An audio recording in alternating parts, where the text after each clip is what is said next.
मैं आप सभी को दो नारे लगवाऊंगा, दो छोड़ के चार भी लगवाऊंगा। अरे जय जोहर का नारा है, भारत देश हमारा है। अरे जय जोहर का नारा है, भारत देश हमारा आमों का एक है, आमों का एक है। एक तीर एक कमान, आदिवासी एक समान, एक तीर एक कमान। आदिवासी एक समान। अभी तो ये अंगड़ाई है, आगे और लड़ाई है, अभी तो ये अंगड़ाई है, आगे और लड़ाई है। लड़ेंगे जीतेंगे, लड़ेंगे। जीतेंगे। साथियों, लाख लाख जोहार। मेरा नाम जोरावर पारगी है। मैं मानगढ़ धाम आनंदपुरी के पास में रहने वाला हूं और इस झमेले में 2004 से जुड़ा हुआ हूं। बवर दादा मेरे घर पे आना जाना करते थे मोटरसाइकिल से और हम इतना परेशान हुए हैं, इतना परेशान हुए कि हम दोनों लड़ा भी गए आपस में। मैंने कहा यार बवर जी, ये लोग 4000 साल पहले से मूर्ख बने हुए हैं और अपनों को मरवा देंगे और अपनी पीढ़ी खत्म हो जाएगी। तो वो मेरे को मारते थे, साला दादा है, मेरा बाप के बराबर है और तेरा दिल कमजोर है यूं। तो हम 2004 में इनके रूम पर डूंगरपुर लड़ाए। मैंने कहा ये लोग मरवा देंगे अपनों को, अपन समाज की बात करते हैं। अंदर जो आत्मा कमजोर है उसका शरीर कमजोर है, ये मैंने अनुभव किया है। जो आत्मा मजबूत है, जो आत्मबल मजबूत है, उसका सब कुछ मजबूत है, ये मैंने प्रयोग करके देखा है।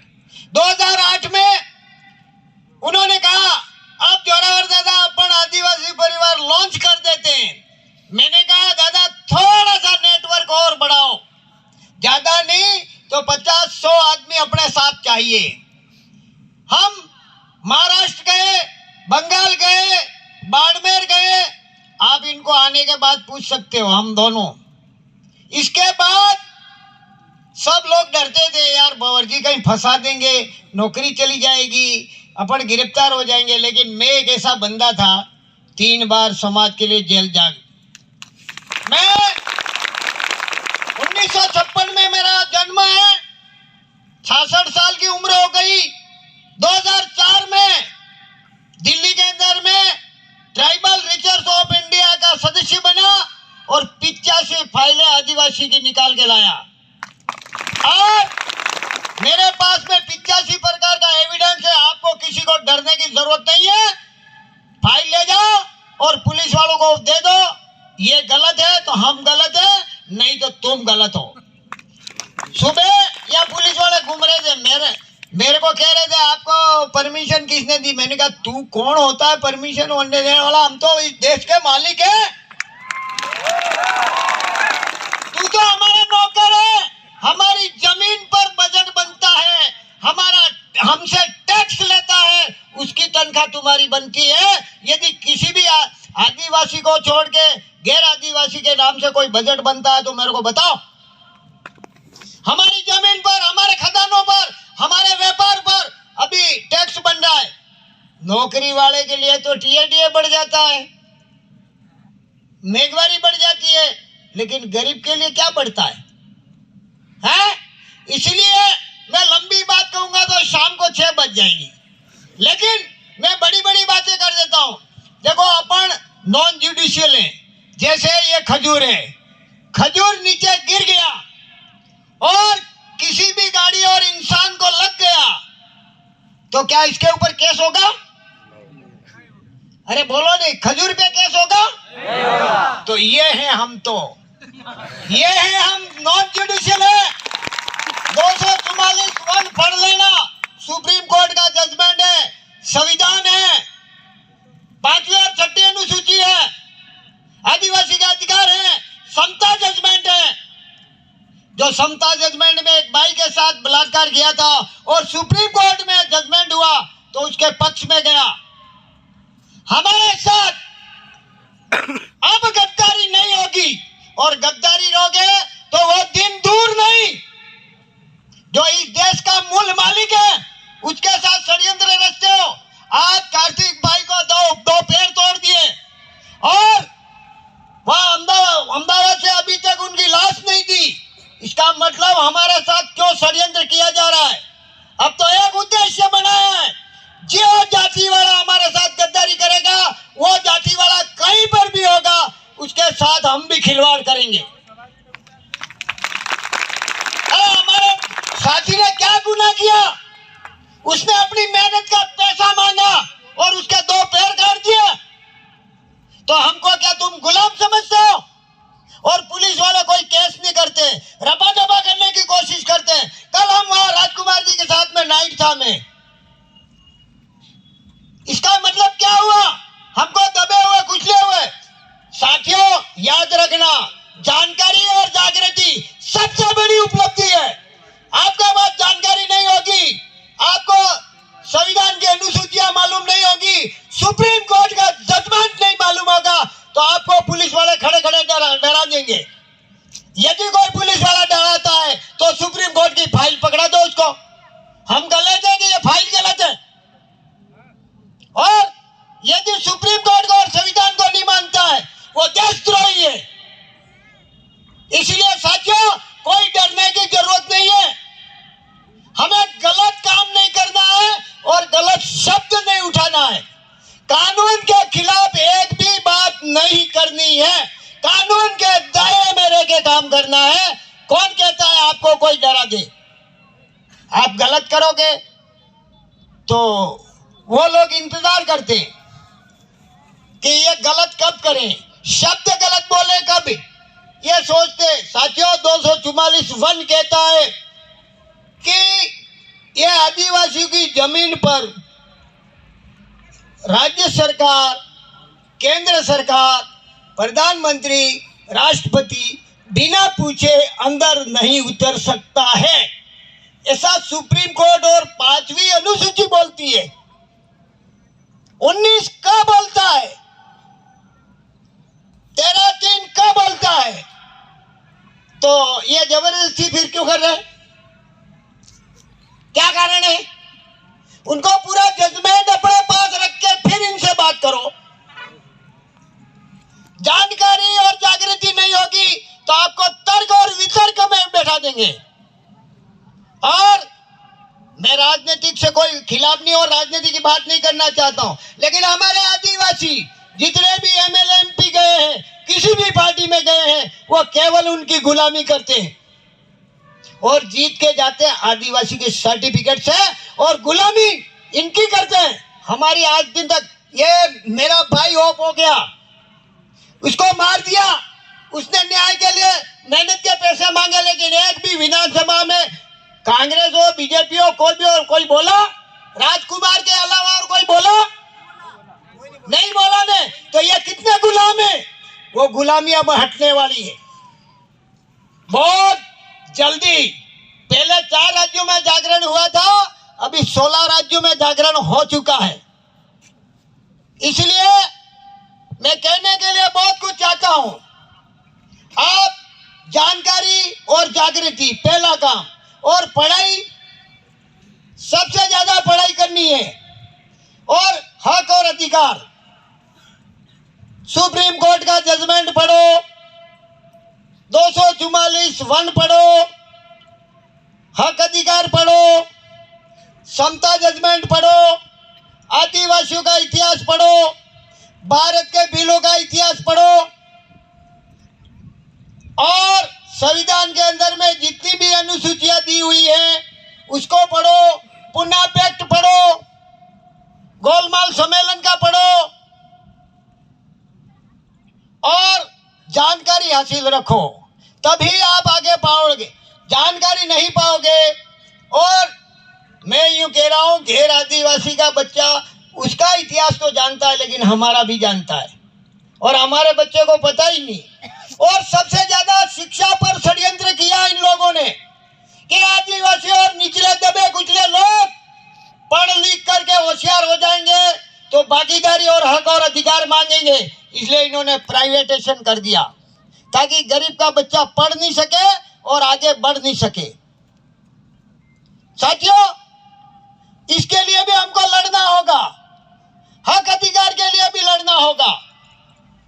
और मैं आपको बताऊं, 17 नवंबर 1913 को मानगढ़ का जो हत्याकांड हुआ, वो दबाने के लिए हत्याकांड हुआ, जिसमें 1507 लोग केवल आदिवासी ही मरे।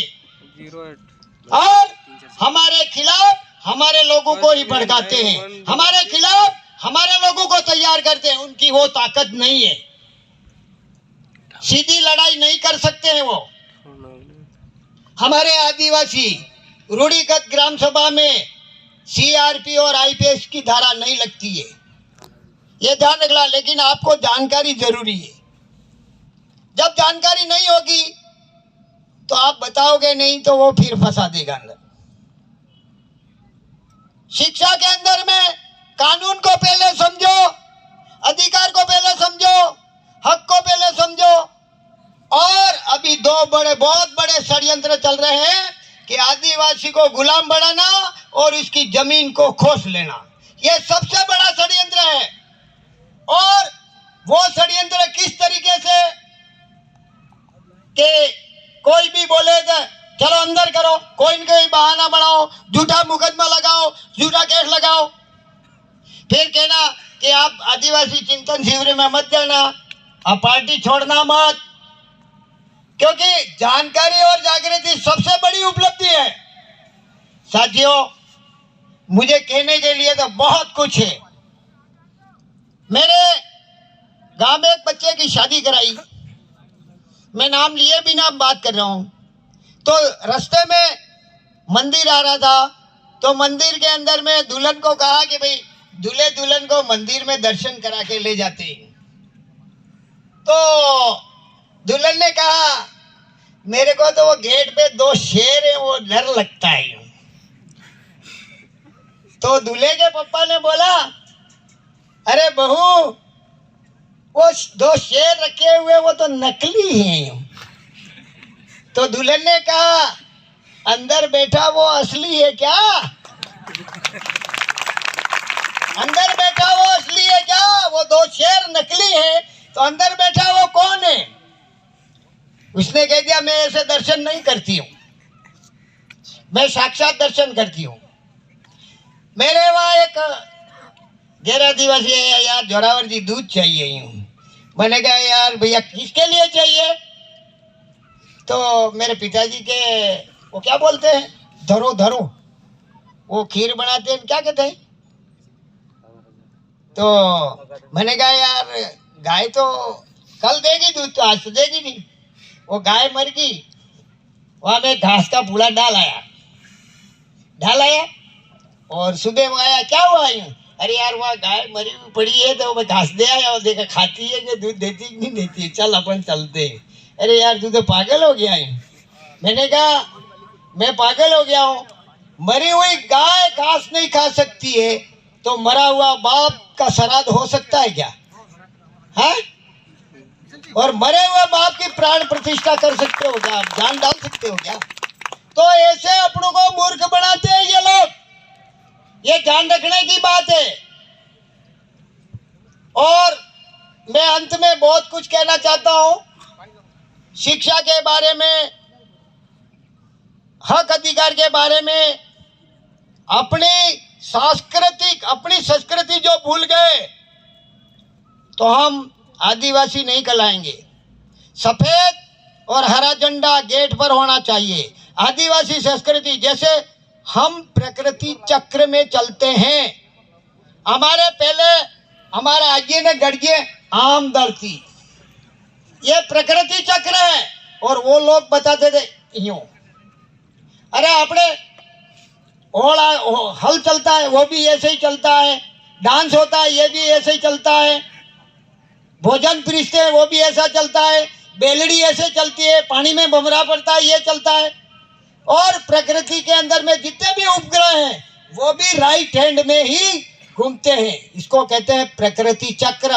और हम प्रकृति पूजक हैं। हमारे देवी देवता, पहले तो हमारे माँ बाप हमारे माँ बाप ने पवित्र कार्य नहीं किया होता तो जोरावर पैदा नहीं होता, और जोरावर पैदा नहीं होता तो दुनिया के देवी देवता नहीं देख सकता था। इसलिए मेरी माँ सबसे बड़ी माँ, मेरा पिता सबसे बड़ा देव, इसके बाद चांद सूरज, पानी पवन, अन्न और अग्नि, और वृक्ष और पहाड़, ये हमारे देवी देवता हैं। इन देवी देवताओं के अलावा बाकी देवताओं को मैं नहीं मानता। आप मानते हो तो आपकी मर्जी, मेरा कोई विरोध नहीं है। मैं कोई किसी भगवान की विरोधी या बुरी बात नहीं कहता हूँ, अपने अपने मानने की इष्ट देवता, लेकिन प्रकृति पूजक है वो। चांद सूरज, पानी पवन, पृथ्वी और आकाश पाताल को मानता है। इसके अलावा बाकी जीव जंतु नहीं जिंदा रह सकते हैं। क्या ये गलत कह रहा हूं मैं? है? यदि पृथ्वी नहीं होती, चांद सूरज नहीं होता, पानी पवन नहीं होता, तो क्या इस धरती पर जीव जंतु रह सकते थे? नहीं रह सकते। तो जिनेवा के अंदर में 94 देशों के विद्वानों को बिठा करके ये पूछा गया कि इस पृथ्वी को बचाने के लिए क्या उपाय है, तो सभी विद्वानों ने कहा कि भारत के आदिवासियों की संस्कृति को अपनाना पड़ेगा। जिस दिन से 9 अगस्त आदिवासी दिवस घोषित हुआ, वो यूएनए ने घोषित किया। यदि दूसरी जाति वालों का कोई दिवस घोषित हुआ हो तो बताओ। इसीलिए साथियों, मेरे को टाइम तो बहुत कम दिया था, लेकिन मैंने बड़ी बातें बता दी। समय का अभाव है। जय जोहार, जय आदिवासी, जय वीर बटेश, जय जोहार।